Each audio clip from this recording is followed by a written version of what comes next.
안녕하십니까. 설 명절은 잘 보내셨는지요? 연휴 기간 동안 우한 폐렴 확산에 따른 불안 심리로 전일 뉴욕 증시 개파락을 보였고 국내 증시도 이 여파를 피해가기는 어려웠습니다. 연휴 기간 동안 전염병 확산이 멈추길 바라는 취지에서 관련 섹터 급등주 공략 종목도 일부 수익을 확정짓고 남은 물량만 홀딩해가면서 대응을 하고 있었는데 참 안타깝습니다. 현재 코스피, 코스닥 양지수 마이너스 3.2%가 넘는 하락세를 보이는 가운데 금일 오전장부터 저희가 취한 대응 전략을 세부적으로 안내드리기 위해서 장중에 안내 영상을 제작하기로 했습니다. 끝까지 시청해주시면 감사하겠습니다. 신종 코로나 바이러스 감염증인 우한 폐렴은 2015년 메르스 사태를 벗어났고 2002년 말에 사스와 유사하거나 그 이상의 파장을 걱정하는 시장 판단이 우세합니다. 사스와 관련해 증시 상태를 비교해보면 2002년 말에부터 2003년 1분기 사이에 세계 경제 패닉을 몰고 온 사스였죠. 2003년 여름부터 잦아들어서 초창기 마이너스 10%, 마이너스 20%, 최종적으로 마이너스 26% 정도의 낙폭을 키워냈던 악재로 시장에서는 평가가 됐지만 이때 당시에 증시 상황과 지금 현재 증시 상황이 상당히 많이 차이가 있기 때문에 그 부분을 한번 짚고 넘어가 보자면 우선은 사스 플러스 알파로 카드채 사건 등의 여러 악재가 겹친 사례로 이 시장에서는 평가가 되고 있었던 부분이었죠. 근데 현재 증시 펀더멘털에 대한 우상향 그 곡선을 그리고 있는 지금 현재 증시는 어느 정도 체력이 좀 탄탄한 상태이긴 합니다. 그래서 단순 비교하기는 힘들겠지만 사스 때는 전 세계 중국 영향력이 특히 소비 측면에서 약 5%대 전후로 영향력이 미치는 가운데 현재는 약 15%대나 성장을 한 그런 영향력이 견고한 증시 체력을 강퇴시키는 그런 역할을 한다. 즉 중국 세계 경제 비율이 또 다른 변수로 제시가 되고 있는 만큼 이번 사태를 결코 간과할 수는 없다라는 그런 전문가에 대한 발언도 상당히 많은 상태인데요.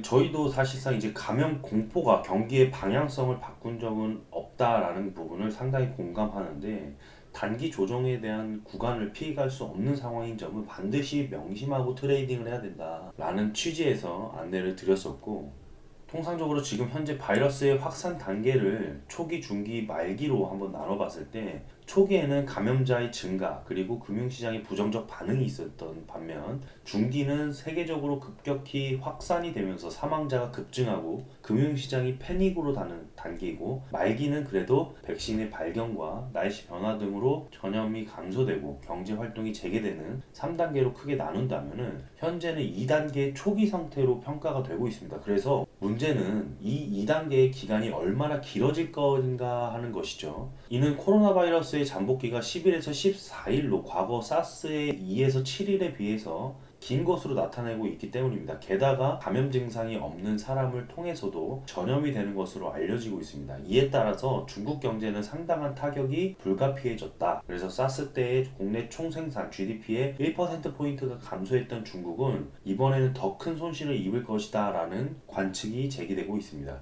2003년 당시보다 소비에 대한 경제 의존도가 훨씬 더 커졌기 때문이죠. 방금 말씀드렸다시피 5% 수준에서 15% 수준까지도 월가에서는 이번 사태가 길어도 1에서 3개월 내로 마무리되고 시장의 안정성을 찾을 것이라는 평가가 있습니다. 아직까지는 경제의 펀더멘탈에까지 타격을 줄 것으로 보이지는 않는데 과거 전염병이 확산됐을 때도 그랬죠. UBS는 이날 코로나 바이러스가 얼마나 확산될지에 대한 여전히 경계를 하고 있습니다만 이번 사태가 경기와 위험자산에 미치는 충격은 단기에 그칠 것이다 라고 예상한다고 밝혔는데 물론 그 기간이 1에서 3개월 사이에 글로벌 금융시장은 하락하거나 조정을 거칠 수밖에 없는 평가가 우선적으로 지배되고 있고 현재 확산되는 속도가 상당히 빠르기 때문에 적어도 한두 달 사이에 증시의 조정과 하락은 불가피할 것이다 라고 저희는 평가를 같이 내리게 되었습니다.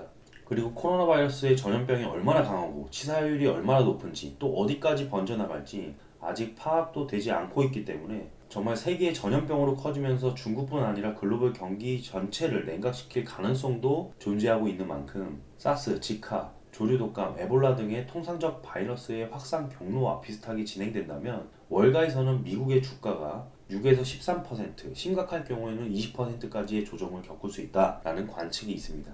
사실상 오늘 오전 증시가 출발하기 전에 저희 전체 중장기 포트폴리오의 종목들까지도 사실상 수익권인 상태에서 일단은 브레이크를 가동했습니다. 그리고 나서 우선 소량의 인버스 ETF 전략을 진행을 하고 있고, 금일 개판하겠다는 어느 정도 수익 랠리에 대한 스탠스를 맞추기 위해서는 메르스 코로나 바이러스라든지 마스크라든지 이런 백신 진단시약 같은 관련 섹터의 종목을 추가 편성을 했는데, 금일 제일바이오 같은 경우가 되겠죠. 현재 24%, 25%, 시가 7% 수준에서 공략을 한 종목이 수익성을 달리고 있습니다.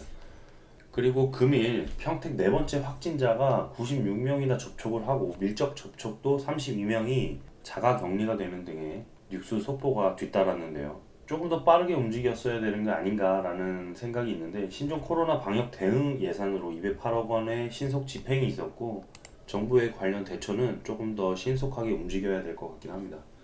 백신 개발 및 대처 방안이 뚜렷하여 증시가 다시 재차 살아날 때 본격적인 실적 선장주의 재차 편성은 그 시점에 다시 안내를 해드리도록 하겠습니다. 현재 불확실성에 대해서 굳이 맞설 필요는 없다. 그래서 플러스 상태의 계좌는 수익 확정을 지었던 것이고, 이러한 악재가 짧은 기일에 빠르게 넘어가길 바라는 입장이고, 적립식 매집에 관련된 부분에서는 사실상 매도라는 관점은 없습니다. 지금 현재 이 시점에서도 장기성 적립식 매매를 지향하시는 분들은 지속해서 포트폴리오를 끌고 가셔야 되는 부분인데, 저희는 원포인트 매수에 10종목씩 장기 포트폴리오로 구성해 나가는 그런 입장이기 때문에 어느 정도 수익에 대한 부분을 확정을 짓고, 그 다음에 불확실성이 어느 정도 걷어진 상태에서 재차 포트폴리오를 편입하는 것이 훨씬 더 안정적일 수 있다라는 말씀을 드리면서, 금일 오전 시황에 관련된 내용을 짤막하게 전달해 드렸습니다. 시청해 주셔서 감사합니다.